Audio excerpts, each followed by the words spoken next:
Mae nifer o bobl wedi bod yn edrych ar rhaglen Iaith a'r Daith, yn edrych ar pobl enwog yn siarad Cymraeg.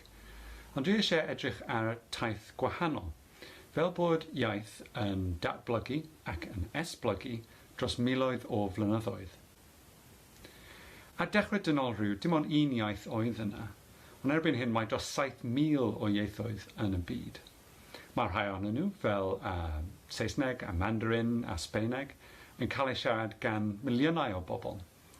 Mae tua 500,000 o bobl yn siarad Cymraeg, ond mae hyn dal ymhlith y 10% mwyaf yn y byd. Mae miloedd o ieithoedd gyda llai o siaradwyr na Cymraeg. O ble daeth y ieithoedd yma i gyd? Mae yna ddau ateb posib. Unai fod ieithoedd wedi newid ar hap ac yn dod yn fwy wahanol wrth i nhw ymledu ar draws y byd.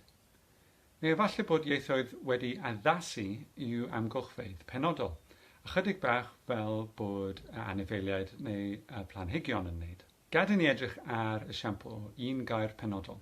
Y gair yma sy'n swnio ychydig fel dynchw.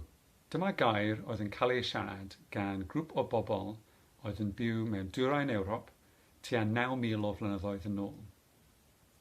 Iaith o'n ni'n galw nawr Proto-Indo-Europeaidd. O genhedlaeth i genhedlaeth, o fam i'w phlant, oedd y gair yma yn cael ei pasio ymlaen, a pob tro oedd e'n newid ychydig bach. Daeth rhai o bobl, y Celtiaid, a'r gair i ynys Prydain. Ac erbyn hyn, oedd y gair yn swnio rhywbeth fel teng.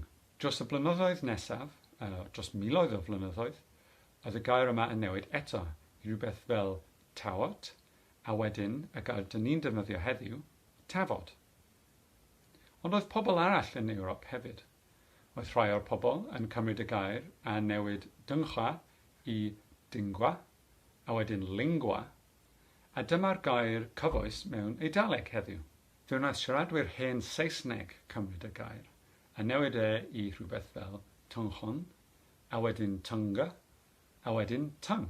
Dim ond un gair oedd ar y dechrau, ond wrth i bobl ymledu ar draws Ewrop, oedd y gair yn newid, ac nawr mae'n anodd gweld y cysylltiad rhwng tafod, lingwa a tyng.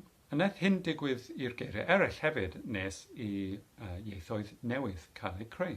Mae nawr tua 500 o ieithoedd wedi tarfu o'r un iaith wreiddiol yna, Proto-Indo-Europeaidd. Mae'n anodd astudio'r broses yma yn uniongyrchol, ond erbyn hyn, dyn ni'n defnyddio nifer o technegau diweddaraf.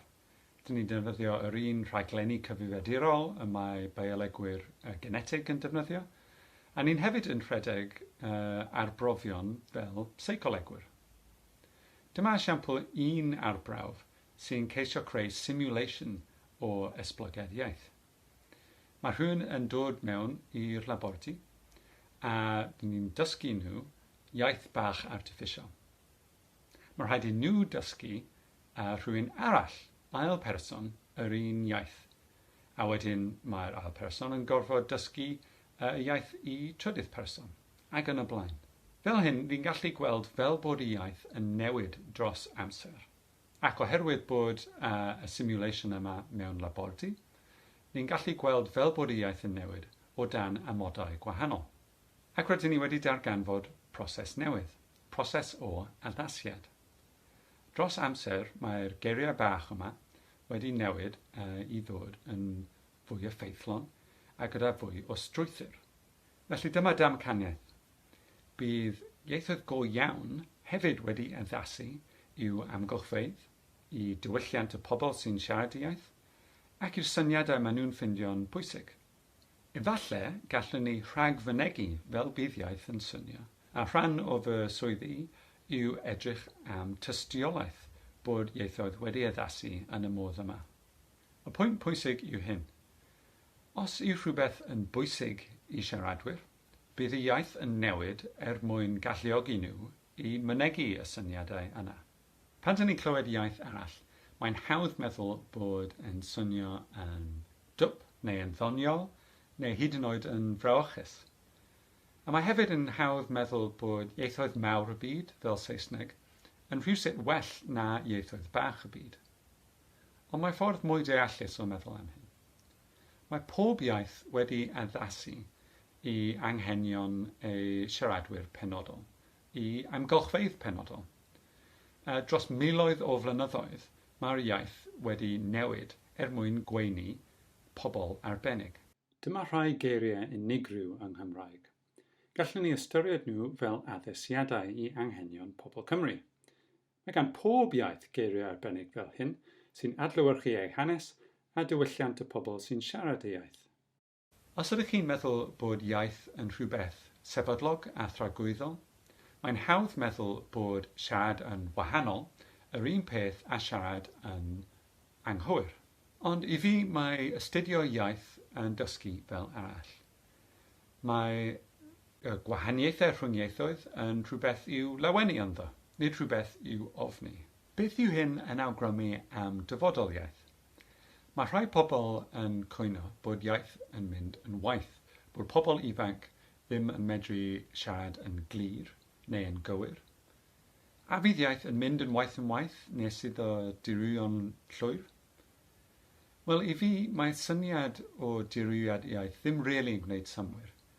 Mae pob iaith yn newid, yn benthyg geiriau o ieithoedd eraill, ac yn addasu i amodau newydd, i technoleg newydd. Dim ond iaith sydd wedi marw sydd ddim yn gwneud hyn. Efallai fydd Cymraeg y dyfodol ddim yn swnio fel Cymraeg heddiw. Ond, tra bod pobl Cymru, gyda syniadau maen nhw eisiau mynegu, bydd iaith yn newid ac yn addasu i'w helpu nhw gwneud hynny.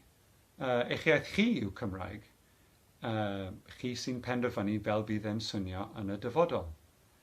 Mae'r iaith ar daith, a chi sy'n dewis y cyfeiriad pob tro dych chi'n siarad.